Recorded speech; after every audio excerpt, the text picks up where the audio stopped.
India का सबसे फिल्मी लौंडा Raj Jones and Simba presents the Raj Jones podcast season 2 को पावर्ड बाय अर्बन मंकी। और आज मेरे साथ 9th एपिसोड में मौजूद है बहुत ही ब्रिलियंट एंड अमेजिंग डांसर और म्यूजिक प्रोड्यूसर जिनका नाम है बेस योगी। सुमेर भाई कैसे हो आप? बहुत बढ़िया भाई, आप कैसे हो? बेहतरीन भाई। ये है इंडिया के सबसे फिल्मी लौंडे राज जोन्स और मैं हूँ दिल्ली का सबसे शरीफ लौंडा। Nice joke, I like it. Thank you. शरीफ तो नहीं हो भाई? नहीं बात गैंगलैंड एरिया में आप रहते हो। नाम नहीं लेंगे। नाम नहीं लेंगे। हाँ, लेकिन सबको पता लग जाएगा। हाँ, और आपका काम भाई बहुत खतरनाक है। थैंक यू भाई, thank you so much. Thanks a lot भाई कि आप आए। थैंक यू भाई, आपने बुलाया। मैंने फॉलो वेट कर रहा था मैं भाई। मैंने फॉलो किया, इन्होंने मुझे एक 2 हफ्ते बाद फॉलो बैक करा। 2 हफ्ते बाद किया था? और मैसेज। और यार वो ना मैंने मैसेज भी किया था आपका, वो क्या बोलते हैं उसको, रिक्वेस्ट के बाद जो एक दूसरी रिक्वेस्ट होती है ना, उसमें होगा फिर हिडन वाले पे। हाँ, वो मेरे ख्याल से आप लड़कियों के मैसेज चेक करोगे तो देखिए अरे राजूस, इतना सच कैसे रहता है आपका? राजूस का मैसेज आया तो रिप्लाई कर देता हूँ। यही बात है ना। नहीं, मेरे को भाई बड़ी खुशी हुई थी यार, मैंने देखा आपका, आप रिएक्ट कर रहे थे उस पे, फिर मैंने देखा भाई ने मुझे फॉलो किया, मुझे थोड़ा अजीब सा भी लगा कि यार मैं काफी टाइम बाद फॉलो कर रहा हूँ। दिल से फॉलो, इसलिए मैंने तभी उसी टाइम पे आपसे बात करी थी। थैंक यू भैया, थैंक्स अ लॉट। कैसे हो पाजी, बताओ? बहुत बढ़िया भाई, बहुत बढ़िया। क्या चल रहा है? काम वाम तो देखो बढ़िया ही चल रहा है। काम तो हाँ भाई, बस सारा फोकस म्यूजिक पे ही है और किसी दूसरी चीज पे ज्यादा मैं ध्यान दे नहीं रहा हूँ। पार्टियां वार्टियां सारी कम कर दी। नहीं, देख के लग रहा है ध्यान नहीं दे रहे हो। अरे यार इस पे ध्यान देना है भाई। हाँ, इसमें भी ध्यान देना बहुत जरूरी है। बहुत ज्यादा भाई, आपको देख करके तो मैं बहुत इंस्पायर हो चुका हूँ। लीन मीन डू मशीन। अभी देख रहा था मैं कुछ पोस्ट आपके इंस्टाग्राम पे, मैं ये सोच रहा था कि यार भाई ने वेट गेन कर लिया है। अभी आगे देखा है तो लूज हो गया। ये लेके जाऊंगा मैं आपकी, ये जो डाइट प्लान है ना। हाँ, अब और एक मैं अपना एडिटर भी दे दूंगा, वो फोटो बहुत अच्छी एडिट करता है। ठीक है, पता नहीं चलता। ठीक है। वैसे मैंने पता भाई आपको शाउट आउट दिया था अतुल जिंदल भाई जी हाँ भाई, एपिसोड में। बिल्कुल देखा? थैंक यू सो मच भाई। हाँ, आपने रिमिक्स के बारे में बोला था भाई, जाम के रिमिक्स के बारे में। हाँ भाई, वो मुझे बहुत अच्छा लगा। थैंक यू सो मच भाई। हाँ, मतलब ओरिजिनल अच्छा था बट वो मुझे बहुत ज्यादा बढ़िया लगा। थैंक यू सो मच भाई। वो ऐसा है कि ये जो बाउंस है ना, जो मैंने उस बीट पे बनाया, वो मेरा फेवरेट बाउंस है। तो मैं यही चाहता था कि मैं ऐसा ही इसका रिमिक्स करूं। तो पसंद आया लोगों को अच्छा खासा। लोगों ने, मैं कमेंट्स पढ़ रहे थे, बहुत ज्यादा प्यार पसंद आया। हाँ, ग्रेट, करेंगे इसके बारे में बात भाई। लेकिन अतुल भाई ने जो मेरे को बताया था वो ये था कि जो बेस योगी है AKA गौरव। AKA गौरव, हाँ। AKA का मतलब पूरा मीनिंग होता है ऑल्सो नोन एज। अच्छा, ऑल्सो नोन एज। हाँ, तो कभी पता ही नहीं था इसका मतलब। लिखा मैंने बहुत बार है। पता मुझे आज तक नहीं लगा। चलो सही है। और मैंने कभी ये भी नहीं सोचा कि इसके बारे में सर्च भी कर लूं। आप साउथ दिल्ली कम आते हो ना ब्रो? हाँ यार भाई, वो थोड़ा वो हो जाता है ना यहाँ पे सब्वे वाला। तो मेरे को सबवे अच्छा लगता है। भैया। हाँ, भाया। सो मेरे को ये बताओ कि जैसे अतुल भाई ने मेरे को बताया कि आप थे डांसर। हाँ, बिग डांस से मैंने अपना पूरा करियर स्टार्ट किया था डांसिंग का। हाँ, तो 10 साल आपने ना एज अ डांसर? 10 साल, हाँ। 11 या 12 में मैंने स्टार्ट किया था और 19 में फिर मैंने छोड़ दिया था वहाँ से। जर्नी क्या बताओ डांस वाली, कैसे घुसे भाई? डांस का तो मुझे स्टार्टिंग से कीड़ा था एक बहुत बड़ा, स्कूल टाइम से ही मेरे को, मतलब ये लगा लो कि 6-7 से ही मेरे को हो गया था कि मैं फैमिली फंक्शन में डांस चल रहा है, वहाँ पे सबसे पहले लोग मेरे को ही बुलाते थे कि यार उसको बुलाओ, वो डांस करेगा। तो कर करके ऐसे मेरे को ये नहीं समझ आया 12th पास करने के बाद कि ये हॉबी से मेरा प्रोफेशन कब बन गया। तो ये हुआ। फिर उसके बाद एक दोस्त ने मुझे बताया था, अंकित सती, जो मेरा पार्टनर रहा है, वो 5 से 6 साल हमने साथ में गिलासी में गया था ना। हाँ, वही बहुत सही करते हैं। तो हम दोनों एक साथ, हमने 5 से 6 साल किया है डांस साथ में पूरा। बहुत कॉलेजेस की टीम को भी हमने बहुत सिखाया है। तो उसको पता था बिग डांस के बारे में। और मैं उसके साथ में था, तो उसने मुझे बताया था। तो हम गए थे एक बार बिग डांस में। फिर मैंने घर पे बात करी कि मेरे को ज्वाइन करना है। वो बड़ी मुश्किल से बात हो पाई थी क्योंकि ऐसी चीज़ की मैं पहली बार बात कर रहा था। हमेशा मैंने ये बात करी है कि ये वाली बुक खरीदनी है या ये वाला पेन खरीदना है, तो ये वाली चीज़ मेरे को समझ नहीं आ रहा था बोलूँ कैसे। रजिस्टर खत्म हो गया, जो कभी खत्म हुआ ही नहीं था। वो नया खरीदने का वो रहता था ना कि एक नया आना चाहिए बस। तो किसी भी तब उन्होंने बोल दिया कि चल ठीक है तो कर ले, लेकिन रखियो अपना उस पर पढ़ाई पे ही ध्यान, स्टडी पे रखो अपना सारा ध्यान। तो फिर मैंने एक उनका प्रोग्राम है PDSP, 2012 में मैंने ज्वाइन किया था, 3 महीने का प्रोग्राम था वो, मैंने वो पूरा प्रोग्राम किया था। फिर उस 3 महीने के अंदर ही मेरे को ऐसा हुआ कि मैं इसको अपना प्रोफेशन ही बनाता हूँ, क्योंकि वो कर करके मेरी बॉडी में, मेरे माइंड में इतना घुस चुका था ना डांस। फिर मैंने घर पे बात करी कि अब मैं इसी लाइन में जाना चाह रहा हूँ, हिम्मत दिखाकर, क्योंकि खास पढ़ाई नहीं करी थी भाई, तो मुझे ये नहीं समझ आ रहा था कि मैं दूसरी चीज मैं करूँ क्या। लग रहा था हाँ, ऐसा कैसे यही जोक है। अच्छा नहीं, वो कुछ फेस पे ऐसा अनपढ़ लगता है। नहीं, अरे ये जोक है, मतलब हाँ समझ गया। तो उसके बाद जो मेरा फैमिली बैकग्राउंड है ना पूरा, वो आप लगाओ कि मेरे कजन, मेरा रियल ब्रदर, सारे के सारे गवर्नमेंट साइड पे, मतलब गवर्नमेंट सर्विस, सब अच्छे पढ़े लिखे, अच्छी जॉब। हाँ। तो मैं ही एक ऐसा लोता हूँ जिसने एक अलग डायरेक्शन चूज की थी। तो सेम ईयर भाई, सेम ईयर, मतलब मैं पढ़ाई में इतना अच्छा नहीं था। तो वो मेरे लिए बहुत चैलेंजिंग था, लेकिन ना वो घर पे ऐसे बात करना, बट घर वाले बहुत सपोर्टिव थे भाई। उसने बोला कि जो तुझे करना है तू कर, लेकिन रिस्पॉन्सिबिलिटी तेरी है आगे भाई, तू देखियो। हाँ, हम तेरे को रजिस्टर खरीद के दे सकते हैं, तुझे उसमें लिखना क्या है वो तुझे पता है। तो ये वाला सीन था। तो भाई फिर मेहनत करी मैंने, क्योंकि उसके बाद ये था कि मुझे इसके अलावा मैं कुछ करना नहीं है, और आइडिया भी नहीं था कि करूँगा। तो फिर मतलब ज्वाइन कर लिया। फिर उस 3 महीने के अंदर फिर अतुल सर ने देखा कि ये दोनों बंदे ना कुछ अलग ही मेहनत करते हैं, पूरे दिन लगे रहते हैं, इनको कुछ ना कुछ मैं देता हूँ यार। तो जैसे PDS भी खत्म हुआ, फिर हमने वहाँ पे सिखाना स्टार्ट कर दिया था। उन्होंने हमको बोला कि तुम लोग अब यहाँ पे सिखाना स्टार्ट करो। ओके। फिर वहाँ पे हम एज अ स्टूडेंट से एज टीचर बन गए थे। फिर वो जर्नी स्टार्ट हुई हमारी सिखाने की। फिर 2014 में एक बंदा आया स्टूडियो में, लेजेंड इशू बॉय। तो वो आए स्टूडियो में उस टाइम पे, आई थिंक सर ने बताई भी होगी आपको ये वाली बात पूरी। तो वहाँ से हम उनसे मिले, फिर वो ब्लू आइज की प्रिपरेशन स्टार्ट हो गई थी सारी की सारी। उसके बाद फिर वो गाना हुआ, फिर हमारे शो स्टार्ट हो गए थे, फिर हमने साथ में शोज करने स्टार्ट किए भाई के साथ। तो उस टाइम तक भाई जानते नहीं थे, वो अतुल सर के अलावा फेस से हमको जानते थे, बट ऐसे नाम नहीं पता था किसी को। तो काफ़ी शोज किए उनके साथ हमने, मतलब बहुत सारी कंट्रियों में शो किए। जो मेरा जो पासपोर्ट जो भरा हुआ है ना, पासपोर्ट जो मेरा पूरा भरा हुआ है, वो उनकी वजह से भरा हुआ है। उनके अलावा मैंने कभी कहीं ट्रैवल नहीं किया है। सिर्फ काम को लेके ट्रैवल किया है। थाईलैंड भी नहीं गए? वो तो आप गया हूँ ना। अच्छा, उस टाइम की बात बता रहा हूँ अभी, मतलब क्या थाईलैंड में उनके साथ ही गया हूँ। अच्छा, वो भी काम की वजह से। एक बार गया हूँ मैं, सिंगापुर गया हूँ एक बार, एक डांस प्रोग्राम था, वो अटेंड करने गया था मैं। वो अपने उससे गया था सारा का सारा मैं। फिर यही था 19 में, फिर मैंने डिसीजन लिया था कि मेरे को छोड़ना है डांस। क्योंकि वो होता ना कि 2 कश्तियाँ होती हैं।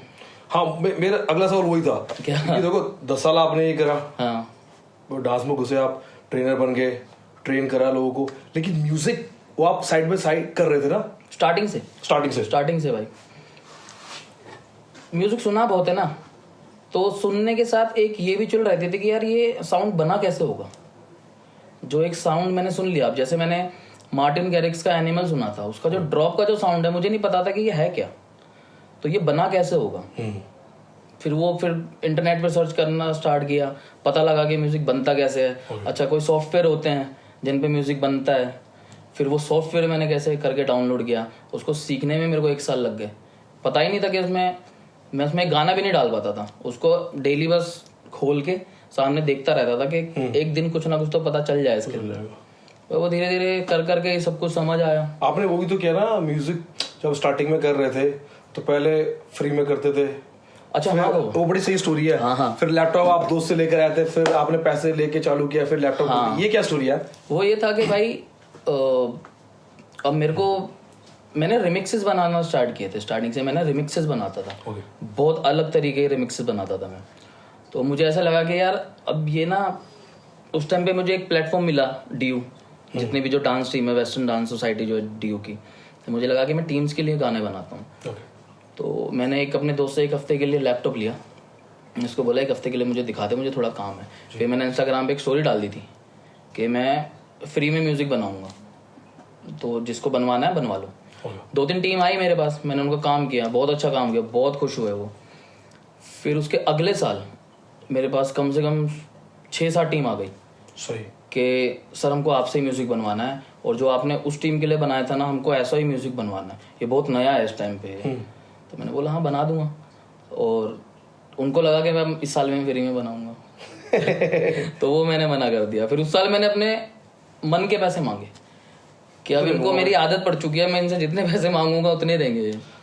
एक टाइम पे कहाँ भाई 5-6 हज़ार में मैं लोग 8 मिनट की पूरी प्रोडक्शन करते थे, जिसके मैंने 40-50 हज़ार रुपये चार्ज किए थे एक टीम से। तो वो पैसा पूरा इकट्ठा किया। उसके बाद फिर मैंने अपना लैपटॉप खरीदा। फिर वो खरीदने के बाद मेरी पूरी प्रोडक्शन स्टार्ट हो गई थी। सही। हाँ, तो वो लैपटॉप है अभी भी मेरे पास रखा हुआ है, वो जो मैंने अपने उससे खरीदा था, सबसे पहला लैपटॉप मेरा। सही। मैं लोगों को ये बोलना चाहता कि एक लिमिट होती है फ्री में काम करने की। हाँ, उसके बाद आपको समझ आना चाहिए कि कब मुझे पैसा चार्ज करना है। हाँ ये भी है, या तो आप फ्री हो या आप बहुत ज़्यादा महंगे हो, सिर्फ ये 2 ही कंडीशन है।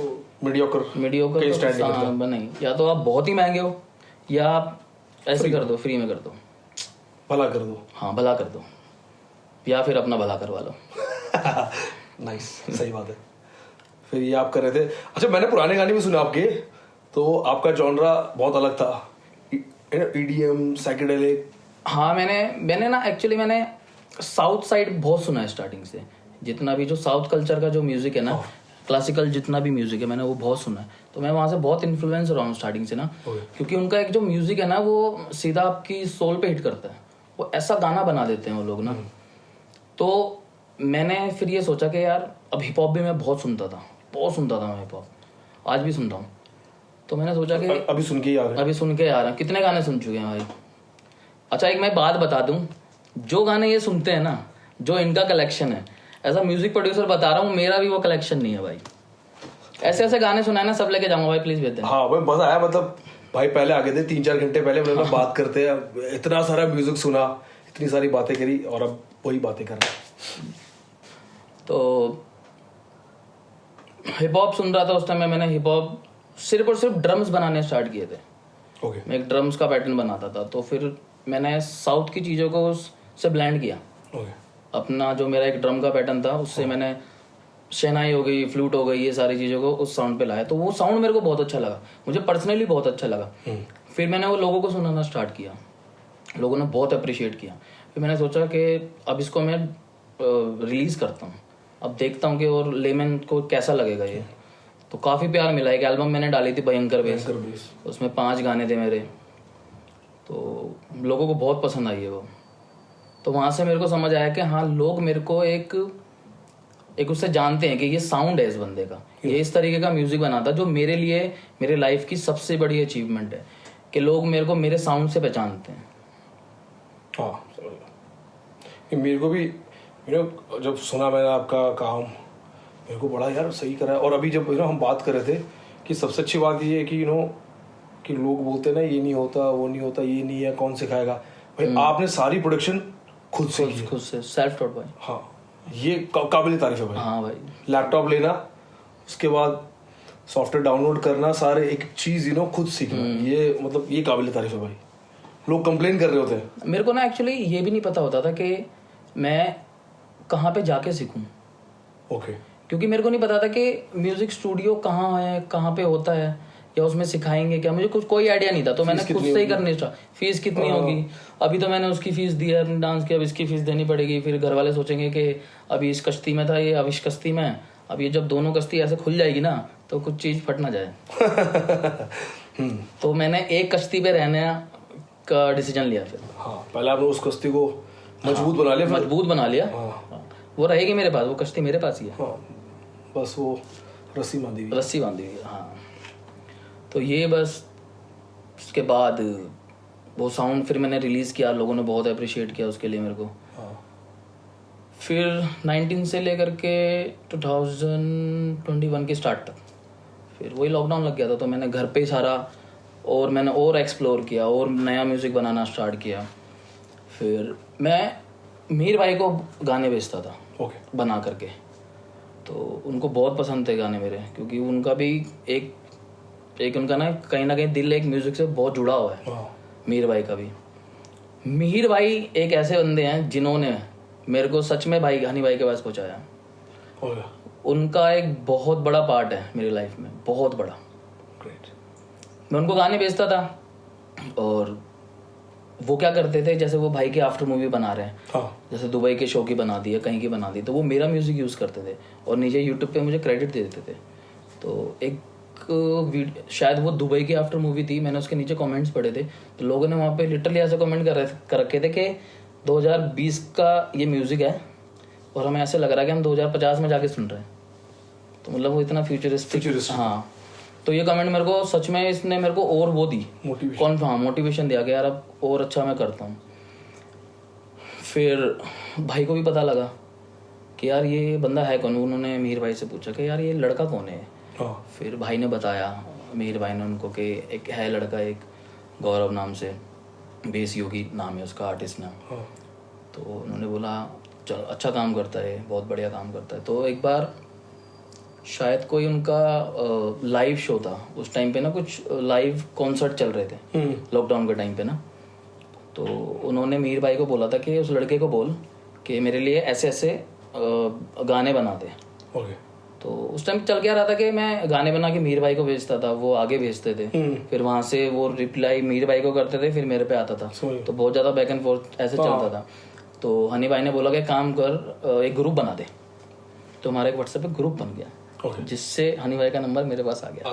और ग्रुप का नाम क्या था? ग्रुप का नाम था बीट्स बाय योगी। वो ग्रुप आज भी है मेरे, बीट्स बाय योगी। हाँ, तो वहाँ पे हम डिस्कस करते थे उस शो के लिए गानों, मैं बना के भेजता था। फिर मैंने एक दिन मिहिर भाई से पूछा कि भाई मैं अपने गाने ग्रुप पे भेज सकता हूँ जो मैं बनाता हूँ। मिहिर भाई ने बोला हाँ भेज भाई, बिल्कुल भेज। तो फिर मैंने ग्रुप पे भेजने स्टार्ट किए। फिर भाई को जो गाना अच्छा लगता था उस पर भाई बोलते थे। इनफैक्ट वो मुझे गाइड भी करते थे कि ये वाला म्यूजिक में ये करना चाहिए, और वो उसमें वो ये ऐसा पूरा गाइड करते थे। सही। फिर मैंने उनको पर्सनली भेजने स्टार्ट कर दिए गाने, तो बहुत अप्रिशिएट करते थे वो, जो उनको बीटे पसंद आती थी मेरी। बीटे, हम दिल्ली वाले हैं तो हम ऐसे ही बोलते हैं बीटे, बीट्स नहीं बोली जाती हमसे। बीटे भाई योगी, बीटे भाई योगी। तो भेजता था, बहुत अप्रिशिएट करते थे उस टाइम पे। फिर एक दिन उनका मेरे पास मैसेज आया और उन्होंने बोला कि हनी भाई का, हाँ हनी भाई का पर्सनली या ग्रुप पे? पर्सनली मेरा मैसेज आया भाई का। बोलते हैं कि एक शो की रिहर्सल है और इधर इधर रिहर्सल है, वहाँ पे आ जा। तो मैं वहाँ चला गया। अब उनसे मैं मिला, बहुत अच्छे से मिले, तो नमस्ते करी मैंने। सबसे पहले मैंने भाई नमस्ते ऐसे बोला। मुझे समझ नहीं आ रहा था क्या मैं बोलूँ, क्या पैर छूऊं, सर बोलूँ, क्या करूँ। उस टाइम पे जो मेरे मुंह से निकला, मेरे मुंह से ये निकला भाई नमस्ते, और वो सबसे बढ़िया चीज़ थी मेरे लिए, क्योंकि नेचुरली वही निकला था मुझे। सब खत्म हुआ, उनकी रिहर्सल वगैरह खत्म हुई। फिर मैं से नीचे खड़ा हुआ था बैग टांग के, मैं अपनी कैब ही बुक कर रहा था घर जाने के लिए, बाकी लोग अपने अपने उससे जा रहे थे तब।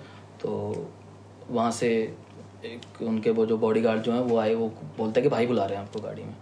तो मैं गया भाई के पास, भाई ने बोला कि आजा गाड़ी में बैठ जा। तो मैं खोला, मैं पीछे बैठ गया बिल्कुल चुपचाप, कुछ नहीं बोल रहा मैं। गाड़ी चलती रही, मैं कुछ बोल ही ना, मैं समझ नहीं आ रहा मैं बोलूँ क्या।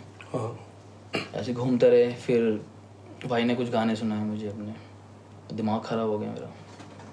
और सबसे पहले तो इसलिए दिमाग ख़राब हुआ पड़ा था कि मैं उनके साथ, उनके पीछे साथ में बैठा हूँ उनकी गाड़ी में। मैं समझ गया। अरे इससे पहले मेरे को बात बतानी थी। ओ सबसे पहले उन्होंने मिहिर भाई के स्टूडियो में बुलाया था मेरे को मिलने के लिए।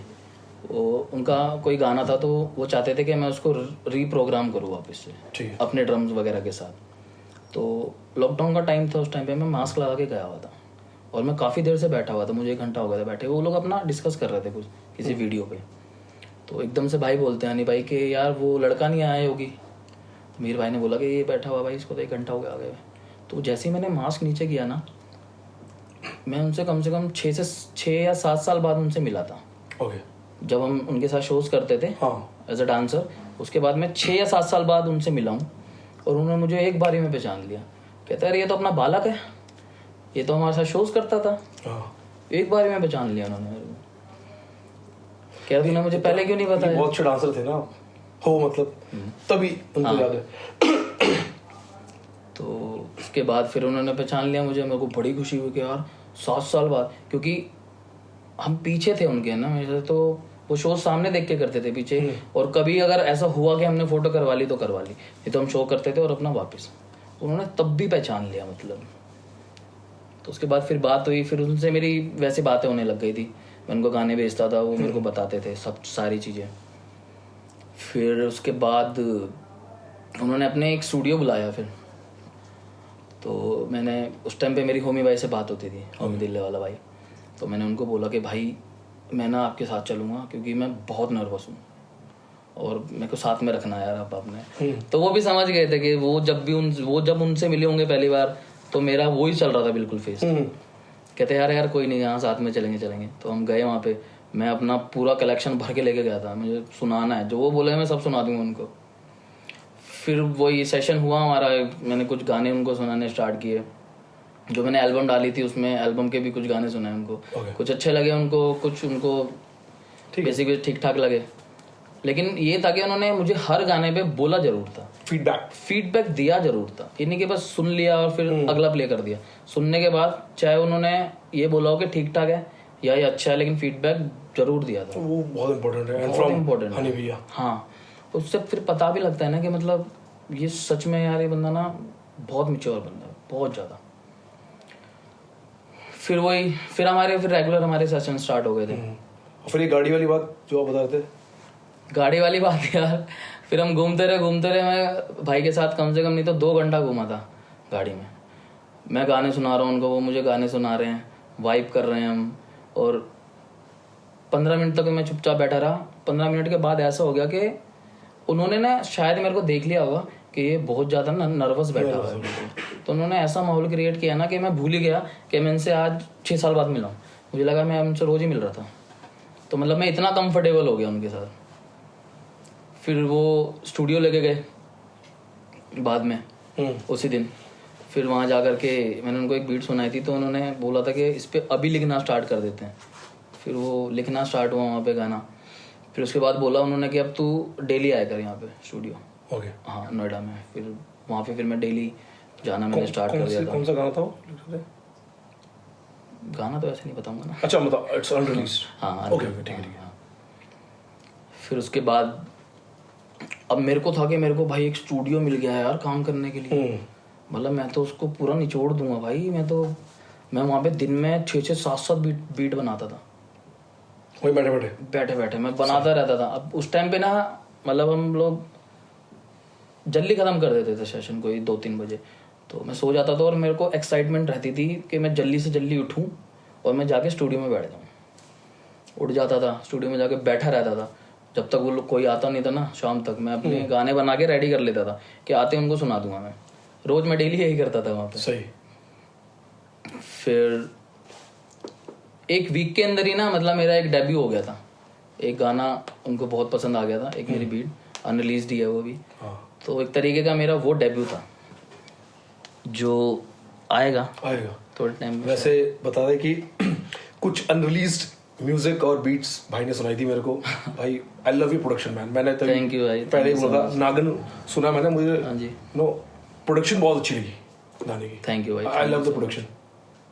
वही फिर भाई ये म्यूजिक वाला फीडबैक आपसे मिल रहा है ना मेरे को, इसका मतलब नहीं किया है कुछ भाई। या भानी भाई के साथ काम कर रहे हो भाई। बात वो भी है अच्छा लेकिन feedback। जो आपका जो सुनने का जो टेस्ट है ना म्यूजिक का भाई। हाँ, मतलब हम देखो 3-4 घंटे बैठे थे। फिर हाँ। मैं आपको सुना रहा था, आप मुझे सुना रहे थे कि ये वहां से इंस्पायर है, देखो ये ऐसे करके। फिर आप जब अपने अनरिलीज सुनाए, बीट सुनाए, तो मेरे को समझ आ गई कि कि है भाई ये कुछ अलग सीन है। और आप बहुत मेहनत करके कुछ खतरनाक चीज बना रहे हो।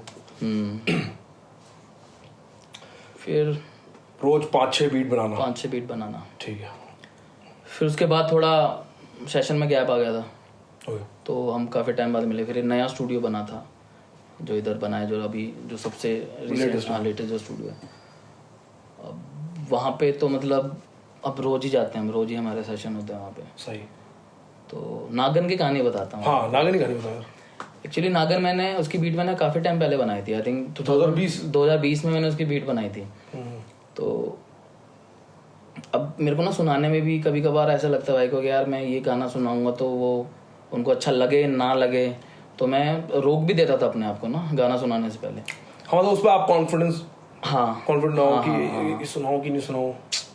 तो वैसे स्क्रॉल करते हुए मुझे गाना दिखा, उस पर मैंने नाम नहीं लिखा हुआ था, वो एक्चुअली उस पर मैंने ऐसे डेट लिखी हुई थी और जिस ईयर में बनाया था वो ईयर। तो मैंने उस पर डबल टैप कर दिया कि सुन के देखते हैं कौन सी बीट है ये। उसका स्टार्टिंग का साउंड बजा, मैंने वहीं पॉज कर दिया, नहीं तो नहीं पसंद आएगा भाई को। भाई आए पीछे तो चला इसको वापस चला, मैंने चलाया, उसके बाद तो वो गाना कंप्लीट ही हुआ है। अच्छा, पूरा कंप्लीट। और उस दिन मैं और हनी भाई ही थे सिर्फ स्टूडियो में, और कोई था ही नहीं। तो वो मेरा फर्स्ट टाइम था कि मैंने किसी को रिकॉर्ड किया। मतलब मुझे पता था रिकॉर्ड कर लेते हैं, कैसे करते हैं, बट एक इतना बड़ा बंदा पीछे खड़ा हुआ है आपके साइड में माइक पे, उसको मैं रिकॉर्ड कर रहा हूँ। तो मैंने 10 मिनट तो पहले थोड़े ट्यूटोरियल देखे ऐसे रिकॉर्ड करना चाहिए, ऐसे ऐसे रिकॉर्ड कर दिया पूरा। ओके, उसी टाइम पे मिक्स कर दिया पूरा गाना, और गाना वही चढ़ा है जो उस दिन बना है। उसके बाद उसका कोई मिक्स विक्स कुछ नहीं छेड़ा है, उसी दिन रिकॉर्ड हुआ है, उसी दिन मिक्स हुआ है, वही फाइनल वर्जन है। तो मतलब लाइफ में पहली बार मैंने एक इतने बड़े बंदे को रिकॉर्ड किया है, और मुझे आइडिया नहीं था कि रिकॉर्ड करते कैसे। तो मतलब वही होता है ना कि आप जब आपकी फटी होती है ना, कुछ भी कर देते हो तब अच्छा काम होता है। तब अच्छा काम होता है भाई। वही क्या था कि जब आप बड़े काम कर रहे होते हो या कुछ भी कर रहे होते हो अपना, तो थोड़ा सा नर्वस होना बहुत जरूरी है। हाँ, वो आपको बहुत कॉन्फिडेंस देता है, बहुत ज्यादा। मतलब मैं भी, और आप एक डायरेक्शन पे भी रहते हो। हाँ, इधर उधर भटकते नहीं हो, क्योंकि आपका फोकस एक ही जगह पे रहेगा। और वो ना कि जैसे बोलते हैं कि अगर ओवर कॉन्फिडेंट हो गए आप तो गेम खराब हो जाती है। हाँ। अच्छा मैं कर लूंगा, बड़ी बात थोड़ी है, बैठूंगा ना। एक पहले हम स्कूल में कहानी पढ़ते थे, 5 मिनट में उठता हूँ। और एक ऐसी किसी बुक में थी, उसका नाम नहीं याद आ रहा, कि उसकी मम्मी उसको उठाती है सुबह, वैसे बोलता 5 मिनट में उठता हूँ। 5 मिनट करते उसका कुछ फंक्शन होता है स्कूल में जिसमें वो लेट हो जाता है, तो उसका कुछ नुकसान हो जाता है उसमें। अपने कॉन्फिडेंस में ना कि हाँ मैं उठ ही जाऊंगा 5 मिनट में। तो मुझे ये जानना आपसे, जैसा आपने बताया कि फर्स्ट टाइम यूर रिकॉर्डिंग यो हनी भैया एंड आपकी बीट थी, क्योंकि मोस्टली हनी भैया बहुत अच्छे बीट प्रोड्यूसर है, म्यूजिक प्रोड्यूसर खतरनाक है, बहुत ज्यादा भाई। हाँ ठीक है। एंड वो बहुत कम ऐसा हुआ है कि उन्होंने किसी और के म्यूजिक पे या बीट पे काम करा है। आई थिंक सिंगस्टर भाई के साथ किया हुआ है, होमी के साथ किया हुआ है, और बॉलीवुड में तो किए उन्होंने। हाँ, और ये जाम जो वो ननकू ने प्रोड्यूस करा, और ये नागन आपके साथ। ये तो भाई भी बोलते हैं कि मतलब मैंने बहुत कम किसी और की बीट पे काम किया, क्योंकि स्टार्ट उन्होंने एज अ म्यूजिक प्रोड्यूसर किया था। वो हमको बताते हैं कि वो एज अ म्यूजिक प्रोड्यूसर ही बनना चाहते थे।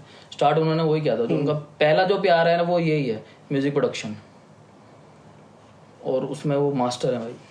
हाँ, तो वही एक्सपीरियंस मेरे को जानना है कि जब बीट सुनी और भी आप बीट सुनते कि भाई तेरी बीट्स क्या है, ये है खतरनाक है, मैं तो इस पे वो फील मैं समझ रहा हूँ। मतलब जब आप किसी की और की बीट पे एंटर करते हो, स्पेशली जब आप बहुत सेलेक्टिव हो। हाँ, तो बोल देते भाई ऐसे कि कभी कभी ऐसा होता है कि पूरे दिन बस मैं ही बीटें उनको सुना रहा होता हूँ। अच्छा। बैंक में मेरी इतनी बीटें पड़ी रहती है ना, मेरे पास आज भी कम से कम नहीं तो 4-5 हज़ार बीटें पड़ी होंगी। 4-5 हज़ार? ओ बाप रे। हाँ, तो मतलब ये लगा लो एक ड्राइव तो मेरी सिर्फ और सिर्फ बीट से भरी हुई है। कहाँ है वो ड्राइव है घर पे रखी है। Send me your location. Okay, ठीक है। हाँ, तो भाई कभी भी बोल देता है कि यार कुछ सुना। तो ऐसा होता है कि मोस्टली होता है कि गाना क्रैक हो ही जाता है गाना क्रैक। अच्छा, कितना प्रेशर है हनी भैया पे अभी, क्योंकि जैसे उनकी एल्बम आ रही है, लोग जो कमेंट्स कर रहे हैं या बात करते हैं कि उन पर प्रेशर लगा आपको? लेते नहीं है भाई, चिल्ड मतलब देखते तो होंगे चीजें जो चल रही है। नो आइडिया भाई। ओके, आप बैठते हो सीधे काम करते हो? हाँ, काम करते हैं। आपने नहीं देखा उनको कि प्रेशर है ये करके वो करके, जस्ट चिल्ड है? हमारे साथ तो बिल्कुल भाई की तरह है, बिल्कुल लिटरली भाई की तरह। हाँ, मतलब लिटरली ऐसा लगता है कि यार हम सच में उनके छोटे भाई हैं। Okay, that's nice. मतलब ऐसा होना भी चाहिए जब आप साथ काम करो। मतलब एक वो होता है ना कि एक जो मेंटोर जो होता है वो लिटरली वो फील आते हैं उनमें से ना, कि वो सच में एक बहुत अच्छे खासे मेंटोर हैं। वो इस तरीके से लोगों को हमको तो ऐसा गाइड करते हैं ना वो, कि हमारा दिमाग ऐसे खुल जाता है।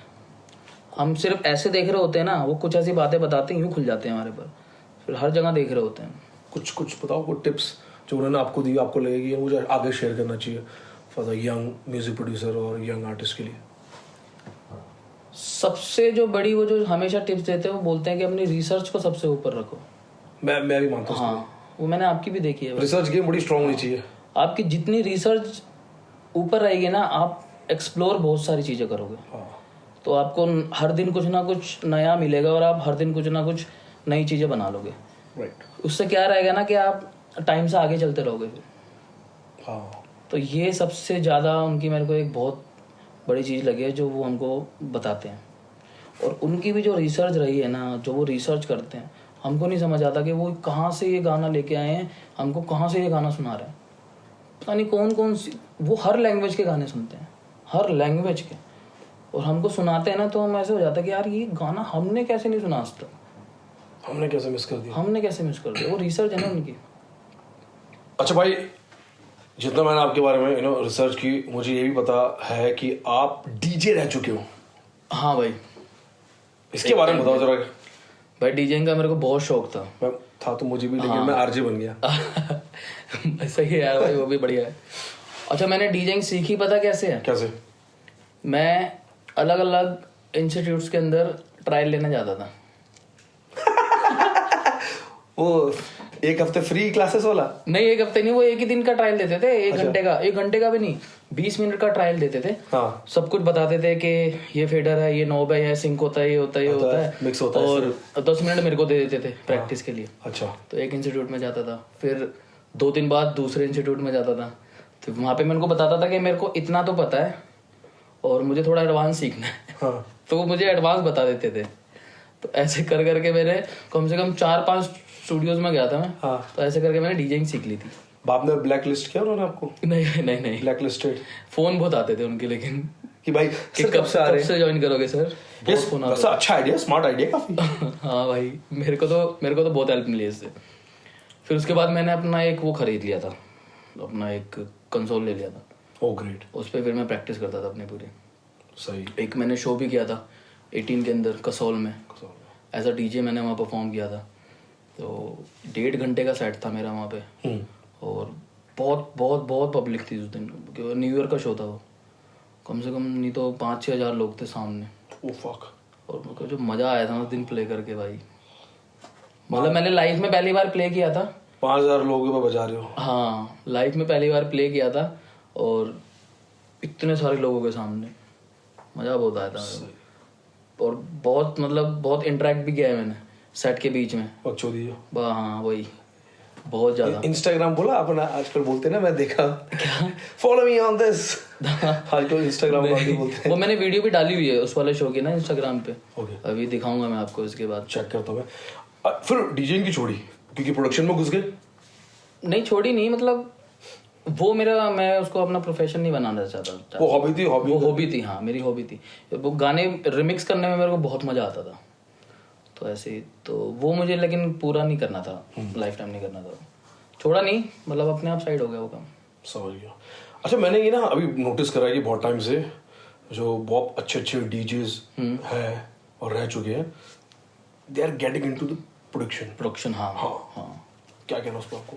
और अच्छी बात भी है, बहुत अच्छी बात है। अब मतलब ये मेरे को ऐसा लगता है कि शायद वो रिमिक्स का दौर शायद अब थोड़ा कम ना हो गया, और उनको लगता है कि हम अब ओरिजिनल ही गाना बनाएंगे। अब रिफिक्स का टाइम है। हाँ, रिफिक्स का टाइम है, और उनको लगता है कि हम अपना पूरा एक ओरिजिनल गाना बनाए ना, हम रिमिक्स क्यों करें? क्योंकि फिर वो कॉपीराइट का चक्कर, इन चीज़ों का चक्कर, तो वो प्रोडक्शन में घुस के लोगों के लिए प्रोड्यूस कर रहे हैं।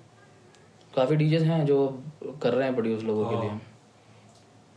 अच्छा है। तो ये लोग भी पहले, इन्होंने भी स्क्रिलेक्स भी एक वोकलिस्ट था वो एक बैंड में अपने, उसका एक बैंड था बहुत पुराना, उसके अंदर वो वोकलिस्ट था पहले। ओके।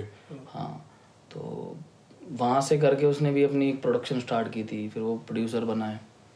अब तो उसने हिला रखा है भाई सब कुछ। बट ये भी अच्छा है, no DJs getting into production. बहुत अच्छी बात। बॉलीवुड में बहुत सारे लोग काम कर रहे हैं, अच्छा काम कर रहे हैं। सबसे जो उस टाइम पे शायद जहाँ तक मुझे पता जो सबसे बड़ा नाम आई थिंक चेतस का है, डीजे चेतस का। तो वो भी कहाँ से, मतलब डीजे से और अपना प्रोडक्शन में घुसे और बहुत अच्छी प्रोडक्शन है उनकी भी। हाँ वो भाई का भी मैं तब से सुनता हूँ। डीजे मजा एक वेबसाइट थी, हाँ, उस पे आते थे ना याद सबके आया, हाँ। सारे डीजेस के वो आते थे नए नए रिमिक्स। एक शो भी तो स्टार्ट हुआ था, war of the DJs. War of the DJs. हाँ तब मैं बहुत छोटा था। हाँ वो भी शो मैंने बहुत देखा है। हाँ वॉर ऑफ द डीजेस वही बहुत सही था। सही तो यार सुपर टैलेंटेड हो काफी यार, यू नो डांसर भी हो, डीजे भी रह चुके हो, यू नो म्यूजिक प्रोड्यूसर हो। आगे क्या सिंगिंग या रैप करने का कोई चांस है? भाई देखता हूँ, मतलब जैसे जाएगा, मैं फ्लो के साथ ही बहना चाहता हूँ। पानी की तरह हाँ जैसा बर्तन मिलेगा उसमें शेप ले लूंगा। हाँ, बट ये है कि मेरे को अपने खुद के गाने भी गाने हैं। अच्छा। अब जो मैं आगे जो मैं गाने बना रहा हूँ, अब मैं ज़्यादातर उस थॉट पे गाना रखता हूँ कि इस पे मैं वर्ड्स करूँगा और इस पे मैं हुक करूँगा यहाँ पे, तो मैं उसको कंपोज कर रहा हूँ। मैंने कंपोज करना भी स्टार्ट कर दिया है। Oh that's great. और कोई ऐसी वो है ट्रेनिंग ली है आपने मतलब? नहीं ऐसी कोई ट्रेनिंग नहीं ली है भाई। मैंने ट्रेनिंग किसी इंस्टीट्यूट में जाकर के मैंने कभी वोकल नहीं, कोई ट्रेनिंग नहीं ली मैंने। मैंने डांस के अलावा किसी चीज़ की ट्रेनिंग नहीं ली है। ये भी आप खुद ही सीखोगे? हाँ ये भी सही। आप कुछ बोल रहे थे भी, मैंने इंटरप्ट किया। नहीं मैं ये बोल रहा था कि डांस के अलावा मैंने किसी चीज़ की ट्रेनिंग नहीं ली है। तो ये भी आप खुद ही करोगे और फ्यूचर में जो सॉन्ग्स आएंगे उसमें आप यू नो हुक गाते हुए या रैप करते हुए? हाँ सही। एक मैंने किया भी है, एक गाना मैंने रिकॉर्ड किया है, वो बहुत अच्छा, बहुत अभी फनी तो गाना है वो। सुनाया नहीं ना आपने ये? सुना दूंगा यार। सही। सो पाजी मुझे ये बताओ आजकल आप किन किन आर्टिस्टों को सुन रहे हो, कौन कौन आपकी प्लेलिस्ट में है? इंटरनेशनली तो मैं स्क्रिलेक्स को बहुत सुन रहा हूँ जब से उसकी एल्बम आई है। Yes. और इंडिया में दो लोग हैं, उनका एक अपना खुद का बैंड है, रुशा एंड ब्लिजा करके। ओके। उनको मैं बहुत सुन रहा हूँ, मुझे उनकी प्रोडक्शन बहुत पसंद है भाई, बहुत ज़्यादा। काफ़ी टैलेंटेड लोग हैं, उनका साउंड, उनके ड्रम्स, मतलब मैं उससे बहुत कनेक्ट कर रहा हूँ इस टाइम। चेक कर लो, मैंने सुना नहीं, मैं चेक कर हाँ बिल्कुल चेक करना। अब इनका रिसेंट एक ट्रैक आया है सावरिया करके, ओके। क्या ट्रैक है भाई, क्या प्रोडक्शन की है उसमें। चेक करता हूँ मैंने आई थिंक मिस कर दिया तो मैं चेक करता हूँ। आपने पक्का सुना होगा। हाँ मतलब ऐसे वही घोड़े दौड़ा रहा था मैं, बट हाँ तो इन आर्टिस्टों का आजकल आप सुन रहे हो? हाँ जी ठीक है। और अच्छा देखो, जैसे आपने बताया ना कि हनी भाई ने मुझे पहचान लिया था, ये तो बाड़ा है अपना ही। हाँ। तो अभी तो बीट्स आपकी ले रहे हैं, काम हो रहा है। हाँ। कभी ऐसा है फ्यूचर में कि आप कोरियोग्राफ करोगे?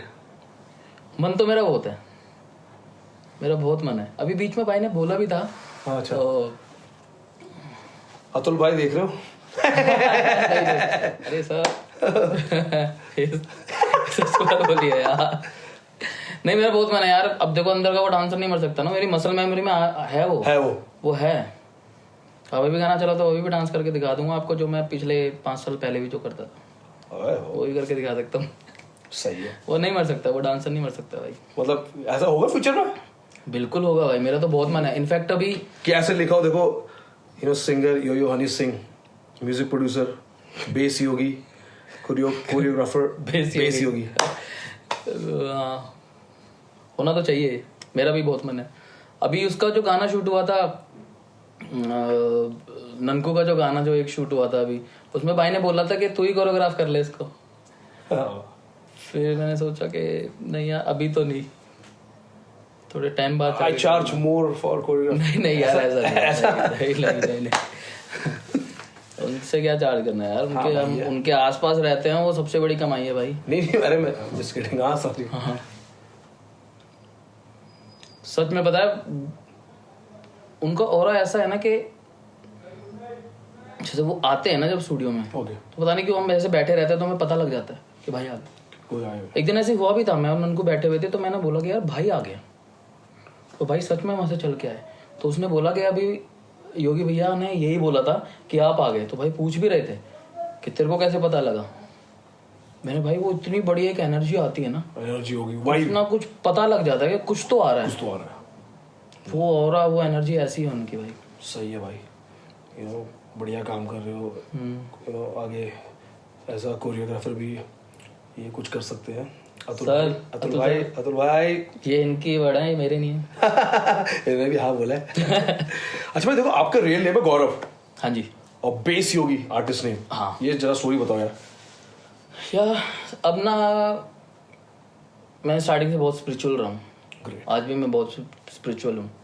तो और योगा साइड पे भी मैं बहुत रहा हूँ, सही, बहुत योगा करी है मैंने लाइफ में। तो और म्यूज़िक में ना मेरे को स्टार्टिंग से ही जिन गानों में बेस होती थी ना, उसको अगर मैं टेक्निकल उसमें बोलूँ तो 808, जिनमें जितनी बेस होती थी ना, मुझे वो गाने बहुत पसंद आते थे। ना वो बेस ना मेरे को बहुत पसंद आती थी। और फिर जब मैंने प्रोडक्शन स्टार्ट की तो कहीं ना कहीं मैंने सुना है उससे इन्फ्लुएंस होकर के मैंने अपने प्रोडक्शन में भी ना सब चीज़ें फैट रखी, मोटी मोटी, मतलब बड़ी किक, बड़ी बड़ी स्नेयर्स। मैं ऐसे बोलता हूँ मेरी प्रोडक्शन मतलब उस पे है, जैसे मैं 7 किलो की किक यूज़ करता हूँ और 20 किलो की स्नेयर यूज़ करता हूँ। तो ऐसे होती है मेरी प्रोडक्शन भी वैसे बनती है। हाँ, और साउंड भी वैसे करती है। हाँ, क्योंकि टिम्बलैंड बहुत सुना है, उससे बहुत इंस्पायर हुआ हूँ मैं। तो वही ड्रम्स मैंने बहुत किया है स्टार्टिंग से अपनी प्रोडक्शन में। टिम्बलैंड, स्विस बीट्स, डॉक्टर ड्रे, स्कॉट, ये लोग तो भाई अलग बंदे हैं, लेजेंड तो अलग ही है भाई। मेरे भी फेवरेट है भाई, ये सुपर फेवरेट। आई थिंक ये सबके ही फेवरेट है। म्यूजिशियंस के तो है ही हैं, जो लेमैन बंदे हैं ना, ये उनके भी फेवरेट हैं। सही बात। जो बंदा म्यूजिक बनाता भी नहीं है ना, वो उनके भी फेवरेट बंदे हैं। राइट। आप बहुत स्पिरिचुअल देन, फिर आप बता रहे हो नाम? हाँ, तो ऐसे मैंने सोचा कि यार बेस तो मेरे को पसंद है और रहता मैं योगी की तरह हूँ, शांत स्वभाव वाला लड़का हूँ मैं सच में। हाँ। एरिया गैंगलैंड है लेकिन भाई हमारा बहुत शांत। मैं ज्यादा बोलता नहीं हूँ। आज सच में मैं काफी टाइम बाद बहुत ज्यादा बोल रहा हूँ, पता है। मैं सवाल ही नहीं पूछ रहा, आप मुझे भी अच्छा लग रहा है कि आप स्टोरी चला रहे हो। अब देखो मैं डूबा हुआ हूँ बिल्कुल, मैं बस बोले जा रहा हूँ। नहीं, अच्छा, दैट्स ग्रेट। तो अपने काम में इतना ज्यादा मैं व्यस्त रहता हूँ कि घर पे बात कर लेता हूँ, या जब स्टूडियो होते हैं तो बात कर लेता हूँ। बीच रास्ते में कहीं कुछ बात ही नहीं करता हूँ। जब अकेला होता हूँ तो बस मैं म्यूजिक बनाता रहता हूँ, तो बहुत कम ही बोलता हूँ। सही। तो इंसान को कम बोलना चाहिए, काम ज्यादा बोलना। हाँ, अपने काम से बोलो। तो फिर मैंने सोचा कि योगी जैसा रहता हूँ और बेस गाने में मेरे को पसंद रहती है वो, तो उसको बेस योगी कर देते हैं। सही। तो ऐसे करके मैंने वो नाम सोचा। मेरे को स्टार्टिंग में थोड़ा अजीब सा लगता था कि यार मैं ऐसे अपने आप को ना ऐसे देखता था कि जब मैं बहुत बड़ा हिट हो जाऊंगा, जब मैं शोज किया करूंगा, तो उस टाइम पे नाम कैसा लगेगा, ये ठीक तो है ना। फिर मैं सोचता था अच्छा ही लगेगा यार, योगी के नाम से जानेंगे ना लोग। और आज मेरे को लोग योगी बोलते हैं। सही। ऑलमोस्ट बंदे मेरे को योगी बोल रहे हैं आज। ये है आपके नाम की स्टोरी। हाँ जी। ग्रेट, अच्छा नाम भाई, मेरे को पसंद है बेस योगी। बेस योगी अलग पसंद है आपको? हाँ। मतलब उसमें क्या पसंद है आपको? बेस योगी रीमिक्स। अच्छा, वो शाउट आउट। हाँ, वो बहुत अच्छा शाउट आउट, बड़ा कूल साउंड करा गाने में। हाँ, वो मतलब ऐसे ही हो गया था ना उस टाइम पे। यार उसकी स्टोरी बताओ मेरे को, मैं पूछने वाला था आगे, थोड़ा बात कर रहे थे कि क्योंकि और आप कमेंट्स भी पढ़ोगे ना अगर, तो उसमें कमेंट्स भी बहुत अच्छे हैं, बहुत अप्रिशिएट किया गया आपके वर्क को। तो मैं जान सकता कि वो रिमिक्स बनाने की वजह क्या थी, और द स्टोरी बिहाइंड इट। वजह तो मतलब ऐसा कोई वजह नहीं थी। वो भाई का मेरे पास वॉइस नोट आया कि यार जाम का रिमिक्स बना तू अपने स्टाइल का, जिस तरीके से तू अपनी जो तू बीट बनाता, जो तेरा स्टाइल है, अपने स्टाइल का उसको रिमिक्स कर। तो बोला ठीक है भाई।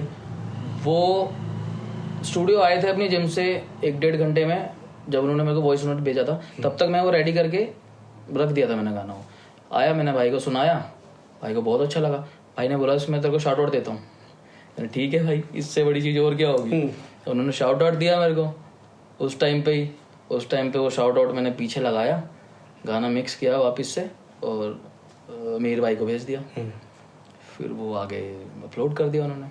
सही, बहुत ज़बरदस्त है यार, मतलब I love that remix. Thank you भाई। आपने स्पेशली बोला भी अपने। हाँ, मैंने बोला भी है अतुल भाई की पॉडकास्ट में। सही। आपकी इंस्पिरेशन कौन कौन है? जैसे आपने बताया doctor ड्रे, टिम्बलैंड, Swiss beats, Scott starch, इसके मतलब कितना इंस्पायर हो? मेरी जो सबसे बड़ी इंस्पिरेशन है ना, सबसे बड़ी, हाँ, वो स्क्रिलेक्स है भाई। मतलब कल ही मैंने एक चीज़ शेयर करी है, उसकी एक स्टोरी शेयर करी है। उसकी लास्ट एल्बम आई थी शायद 10 साल पहले, 10 साल पहले उसकी लास्ट एल्बम आई थी। तो उसने स्टेटमेंट भी दी थी एक, I want to work with yo Honey Singh, ऐसे कुछ, हाँ एक मुझे चीज याद आई थी, हाँ। याद है। तो उसके बाद उसकी अब एल्बम आई और मैं इतने टाइम से वेट कर रहा था ना कि यार इस बंदे का गाना है, क्योंकि जब उसका गाना आता है ना वो एक नया साउंड लेके आता है जिससे मुझे भी पता नहीं क्या मिलता है करने के लिए ना, कि मैं भी फिर जोश आ जाता है मेरे में। तो अभी उसने 2 एल्बम डाली है और आज कल उसकी एक स्टोरी आई है 2 एल्बम के साथ नीचे 3 एल्बम और कल जो मेरा दिमाग फटा है ना, ये क्या करके रहेगा बंदा, इतना माल रेडी है उसके पास। यार वो एक ऐसा बंदा है, उसने ना हर टाइम पे अपने साउंड को चेंज किया है, टाइम टू टाइम अपने साउंड को चेंज किया उसने, और सच में भाई, और वो जो चीज़ें जो वो क्रिएट करता है, ये लोग ना एक्चुअली ये लोग ना म्यूज़िक को वो कर देते हैं, मतलब वो थ्योरी पे जाते ही नहीं है, ऐसे ऐसी चीज़ें बैंड कर देंगे ना, आपको सुनने में तो टेक्निकल तो आपको लगेगा कि यार ये गलत है, बट वही चीज़ एक टाइम पे ना हिट हो जाती है वो फिर वही रेवोल्यूशन बन जाता है, वो रेवोल्यूशन बन जाता है भाई। ये तो आर्टिस्ट, मतलब मेरी सबसे बड़ी जो इंस्पिरेशन है स्क्रिलेक्स है। स्क्रिलेक्स। और अगर if I talk about Indian artist obviously कौन? यो हनी सिंह, उनको भी मैंने उनको बहुत स्टडी किया लाइफ में, बहुत स्टडी किया। उन्होंने भी एक टाइम के साथ अपने आप को ना, अपने साउंड को बहुत चेंज किया है, और हर बार उनका साउंड एक नया साउंड करता है, हर बार। वही ना, उनकी रिसर्च ऐसी रही है। यस, जैसे बता रहे थे अभी आप कि रिसर्च में बहुत ध्यान रहता है उनका। बाकी मतलब यहाँ से ना मैं इमोशनली भी बहुत जुड़ा हुआ हूँ, और I think it's like a family. वैसे देखा जाए तो इंडिया में तो भाई मैं हर बंदा इंस्पिरेशन है यार। रहमान सर हो गए, तो उन्होंने क्या लेगेसी बनाई है उन्होंने, और बहुत लोग हैं यार। बट एक यहाँ से मैं, एक मेरा फैक्टर है जो मैं एज अ फैमिली जुड़ा हुआ हूँ यहाँ से। अच्छा भाई, कैसा फीलिंग और एक्सपीरियंस है आप जिनके फैन होते हो, then you work with them. एक ना बहुत कम लोग होते हैं जो अपने आइडल्स के साथ काम कर पाते हैं, हाँ, specially when you are fan of them. भाई ये एक्सपीरियंस ना, और आपका तो मतलब फिर फैमिली है। हाँ, फैन से लेके काम से इंस्पायर हुए, फिर साथ काम करना, नाउ फैमिली। मैं एक चीज़ में बहुत बिलीव करता हूँ, मैनिफेस्टेशन में, जो मैंने स्टार्टिंग से ना बहुत किया है। अगर मुझे कुछ चीज़ अचीव करनी होती है ना, तो मैं उसको मैनिफेस्ट कर देता हूँ, और मैं उसको डेली मैनिफेस्ट करता हूँ। ये किया था आपने, ये मैंने पॉडकास्ट में जाना है? बिल्कुल किया था भाई। तो ये चीज मैंने भाई मजाक कर रहा हूं। अरे नहीं यार भाई, मेरा बहुत मन था भाई आपके उसमें आने का यार, बट मेरा ये था ना कि कुछ लेके जाऊं मैं सही टाइम पे जाऊं, क्योंकि अभी जितनी मैं चीजें बता रहा हूँ ये होती नहीं, और मैं फिर बैठा होता तो कितना ही मैं आपको कितना बता पाता। तो पूरी स्टोरी बनी है मेरी लाइफ की, और जो जब से मैंने म्यूजिक करना स्टार्ट किया है तब से जो मेरा जो एम था वो मेरे को मिला है, वो एम मैंने अचीव कर लिया, जो कि भाई के साथ काम करने का। इसको तो मैंने भाई सच में मैंने हर दिन मैनिफेस्ट किया होगा इस चीज़ को, मतलब एज अ डांसर और as a beat producer? As a music producer. जब मैं उनके साथ एज अ डांसर जब मैं शोज करता था, म्यूजिक में उस टाइम पे भी बनाता था, बट लेकिन वो कॉन्फिडेंस नहीं था कभी भी भेजूं या सुनाऊं। हाँ, एक तो हमारी कभी भी उनसे बात नहीं होती थी, तो मैं उनको सुनाऊँ भी कैसे, और वो कॉन्फिडेंस भी नहीं था मेरे अंदर कि मैं उनको कुछ सुना सकता हूँ। उस टाइम पे मैंने शायद वो चीज़ इतनी नहीं बनाई थी। फिर वो एक टाइम के बाद वही ना, चीज़ें अपने आप ही हुई है। वो मैंने कभी ज़्यादा फोर्स भी नहीं किया, बट मैंने हमेशा यही सोचा था कि मुझे ये करना ही करना है। सही, मतलब ये बहुत अच्छी बात बोली आपने कि ना, अगर आप आर्टिस्ट हो, specially when you are a young artist, कि साथ काम के साथ साथ मैनिफेस्ट भी करते रहो। बहुत ज़रूरी है भाई, बहुत ज़रूरी। मैनिफेस्ट की पावर इतनी ज़्यादा है ना, मैंने तो खुद एक्सपीरियंस कर लिया। That's why you are a Yogi ना। यस भाई।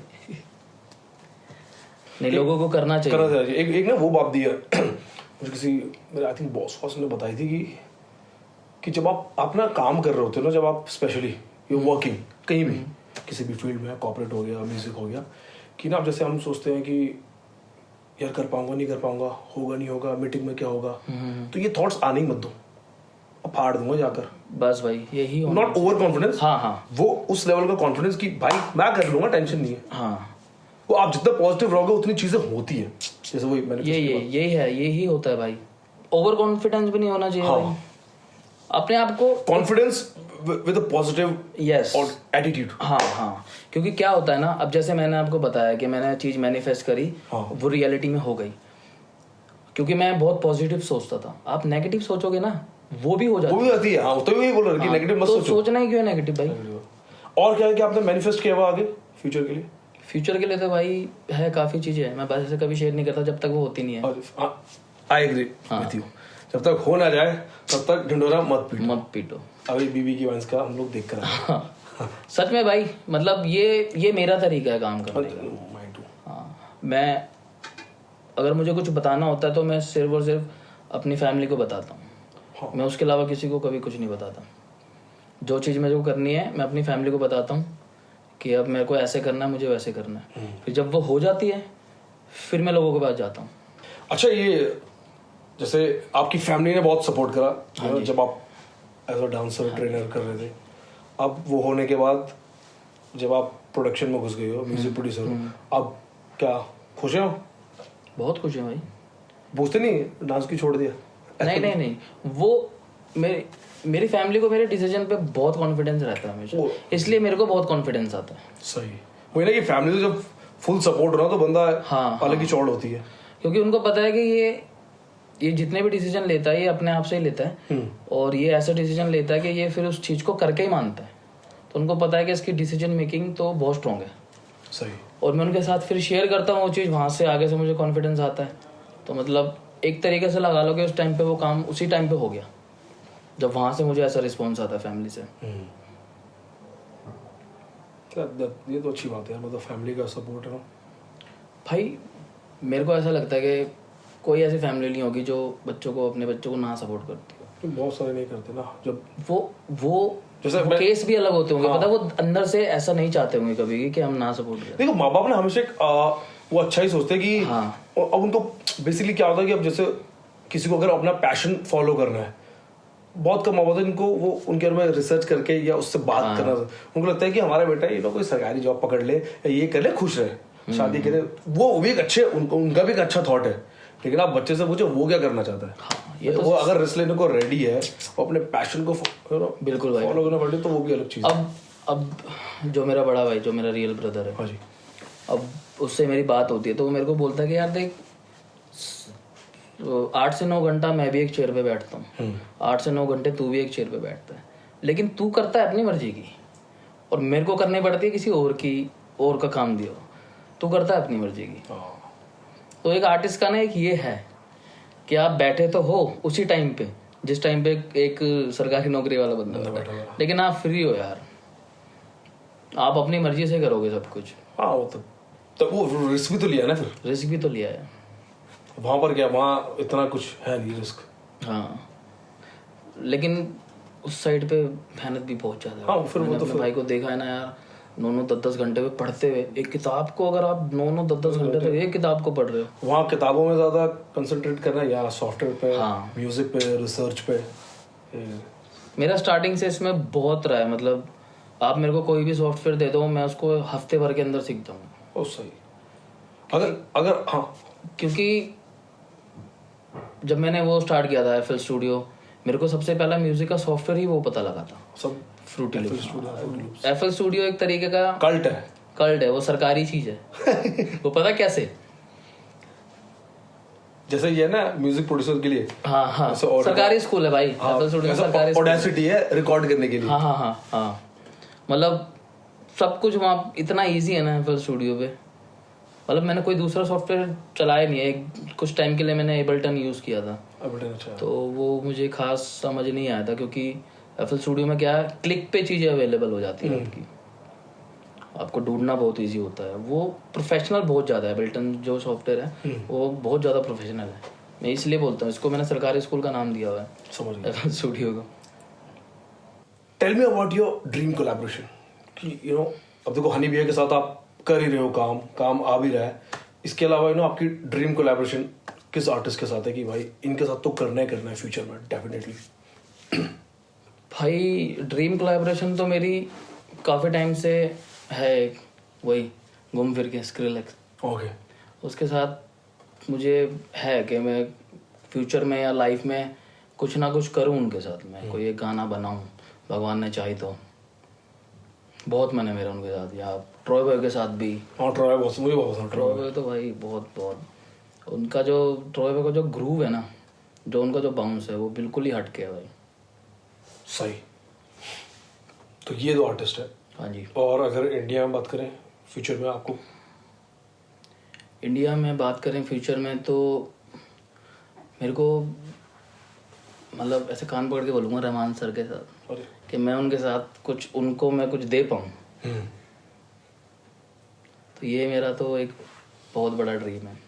ये तो भाई मजा आ ये तो शायद ऑलमोस्ट जो आर्टिस्ट है इंडिया में उन सबका ये ड्रीम होगा, सबका ड्रीम होगा। जिंदगी में एक बार रहमान साहब के साथ काम करने का मौका बस काम करने का भी क्या, बस वो इतना भी मिल जाए ना कि वो ये बोल दे कि योगी ये कीबोर्ड हटा के यहाँ से वहाँ रख दे, इतना भी मिल जाए ना यार, ये भी बहुत है भाई। ये योगी मैं कुछ कर रहा हूँ, आप बैठ जाओ सेशन में। हाँ हाँ, वो तो अलग ही हो जाएगा सेशन में बैठना। सही। तो ये मतलब हाँ जी डेफिनेटली भाई मैं चाहता हूँ कि ये हो। बिल्कुल भाई, आप लोगों की दुआ रहेगी तो हो भी जाएगा भाई भगवान की दुआ है, भाइयों का प्यार है, सब हाँ कुछ जी। होगा। अच्छा पाजी, tell me about your future projects. क्या क्या रहा फ्यूचर में? कोलैबोरेशंस, ईपी पे काम कर रहे हो, एल्बम पे काम कर रहे हो क्या? हाँ, मैंने अभी एक एल्बम पे काम करना स्टार्ट किया है अपना, तो चलो एल्बम का नाम रिवील कर देता हूँ। थैंक्स भाई, कुछ तो एक्सक्लूसिव ये बता रहे हैं यहाँ पर। तो एल्बम का नाम बेसिकली मैंने 2077 रखा है। फ्यूचरिस्टिक है इसलिए? फ्यूचरिस्टिक है क्योंकि मेरी उस पर ये थॉट है कि वो साउंड 2077 में जाके समझ आएगा। फिर 2077 के लोग बोलेंगे कि यार ये काम तो उसने उस टाइम पे कर दिया था। उस एल्बम का नाम ही यही है 2000। ऐसी थॉट आया मेरे को, बस वो रैंडम थॉट आया, और मेरे को नहीं पता कि 2077 ही क्यों, कुछ कोई और भी ईयर हो सकती थी। तो देखते हैं उसमें क्या कनेक्शन है, क्या कॉलिंग आई है मुझे उससे, देखते हैं, वो फ्यूचर में पता लगेगा क्योंकि वो फ्यूचरिस्टिक चीज़ है। यस। और कितने ट्रैक्स है, कुछ एनी आइडिया? अभी तो ऐसा कुछ मैंने कुछ डिसाइड नहीं किया है। सही है भाई। और इसके अलावा सिंगल्स भी है। अभी कुछ एक गाना मैंने अपना खुद का रिकॉर्ड किया है। अभी रिसेंटली मैंने एक गाना ड्रॉप किया है, होमी भाई के साथ आया था, वो सयोनी। तो वो EDM ट्रैक है पूरा, वो मतलब ऐसे जो ड्रॉप वाले जो गाने होते हैं वो, बट काफ़ी प्यार मिला है लोगों का मुझे उस गाने पे ना। तो और एक रिकॉर्ड भी किया है मैंने अपना खुद का गाना पूरा प्रोडक्शन करके, वो भी मैं सोच रहा हूँ थोड़े टाइम में डालने की। बाकी तो डेली मैं बनाते रहता हूँ कुछ ना कुछ। ये मुझे अच्छा लगा, आई एम क्वाइट इम्प्रेस्ड कि रोज आप 7-8 बीट्स बनाते हो। एक ऐसा होता है ना कि जैसे कई लोगों को होता है कि सुबह उनकी होएगी नहीं बिना चाय पिए, कईयों को होता है कि उन्होंने ये काम नहीं किया तो उनका वो दिन नहीं होगा पूरा। तो मेरा ये है कि अगर मैंने 2 या 3 बीट नहीं बनाई ना तो मुझे वो दिन कंप्लीट नहीं लगता अपना। आज का दिन वेस्ट किया, कुछ काम नहीं, प्रोडक्टिव नहीं। हाँ, कुछ ये है बस। तो मैं बैठता जरूर हूँ लैपटॉप पे, चाहे मैं कुछ रिसर्च करने के लिए बैठता हूँ, लेकिन मैं बैठूंगा जरूर। मैं अपने लैपटॉप दुकान खोलूंगा। हाँ, दुकान मुझे वही है ना कि आपको दुकान खोलनी है, कस्टमर आए या ना आए, लेकिन आपने गल्ले पे बैठना है। वही वाली चीज है। काफी अच्छी सोच है भाई लोगों, आप लोग भी इस सोच को अमल करो। हाँ जी। जितने भी यंग प्रोड्यूसर्स है, यंग टैलेंटेड आर्टिस्ट जो आ रहे हैं, काम कर रहे हैं, उनको आप क्या टिप्स देना चाहोगे? भाई मैं क्या टिप्स दूं, सारे लोग बहुत बढ़िया हैं भाई। तीसरी दे दो। क्या दे दूं? तीसरी दे दो फिर। तीसरी टिप्स है ना जो बहुत घटिया जोक है। अच्छा भाई क्या ठीक है भाई, यूनिवर्सल दे देता हूँ। हाँ यार टिप्स तो देखो भाई, मैं ऐसे तो कोई किसी को मैं क्या टिप्स दूं, क्योंकि सब लोग अपनी साइड पे बहुत अच्छा कर रहे हैं भाई। हाँ, सच में बहुत अच्छा कर रहे हैं। देखो आप खुद भी काम कर रहे हो कई सालों से, हनी भैया के साथ भी काम कर रहे हो, कुछ भी 1-2 टिप्स अगर आप दे दोगे ना, उस पॉइंट ऑफ व्यू से बोल रहा हूं कि इसके काम आए। टिप्स मैं ये देना चाहता हूँ कि चीज़ों में टाइम लगता है, तो अपना पेशेंस ना खो कभी ना, कि यार मैंने इतना कुछ बना रखा है बट ये हो नहीं रहा। हर चीज़ का एक टाइम लिखा हुआ है भगवान ने, वो उस टाइम पे ही होगी चीज़। उससे भी अगर वो पहले भी हो गई ना, कि आपने उसको ज़बरदस्ती पुश कर दिया, वो हो गई, तो माइट भी कि वो इतनी ना चले जितना वो अपने टाइम पे चल सकती थी। तो यही मेरी एक टिप्स है। बाकी तो टैलेंटेड तो भाई हर बंदा है इस टाइम। और कितनी बीट सुनानी है रोज की? रोज की मेरे टैलेंट के हिसाब से, या इतनी बनानी होमवर्क? नहीं, ऐसा कुछ होमवर्क नहीं है, मतलब ये है कि मेरे को बनानी है। कभी कभी ऐसा होता है कि मैंने एक बनाई, हाँ, तो दूसरी का कोई नया थॉट आ गया, दूसरी बना ली, फिर एक तीसरी के लिए नया थॉट आ गया, फिर बीच में मैं कोई सीरीज या कुछ मूवी देखने बैठ गया, वहां से मुझे कोई साउंड सुनाई दे गया, तो फिर मैं बनाने स्टार्ट कर देता हूँ। बट मैं लोग भी बोला था कि कितनी बीट बनानी है यार वो तो उनके ऊपर है उनके ऊपर है ना, वो क्रिएटिविटी के हाँ, ऊपर वो उनके ऊपर है, बट बनानी है। सही। सही। एक तरीके का रियाज होता है। हाँ, जैसे जो सिंगर है बड़े बड़े, वो डेली रियाज करते हैं, डेली रियाज करते हैं। तो ऐसी एक तरीके का मेरा ये रियाज है। सही। एंड भाई थैंक्स अ लॉट भाई टिप्स देने के लिए। एंड पाजी मुझे बताओ कि टीम में सबसे ज्यादा किसके साथ की पटती है? टीम में हाँ भाई मेरी ना ननकू के साथ बहुत पड़ती है।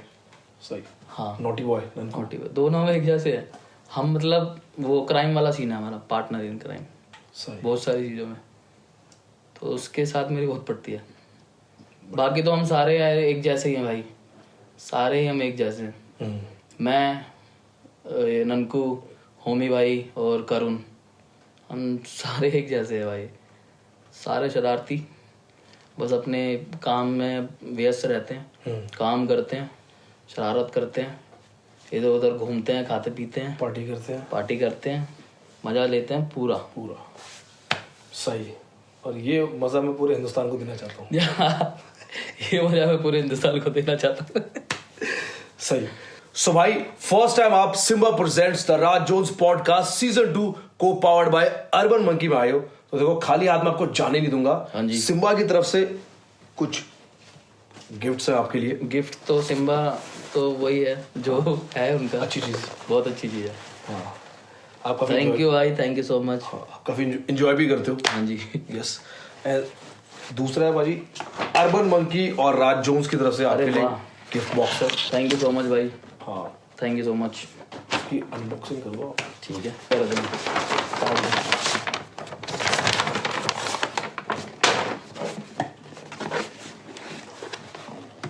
अरे वाह भाई, राज भैया ने हमें टोपियां दी है, caps, cool caps. School caps.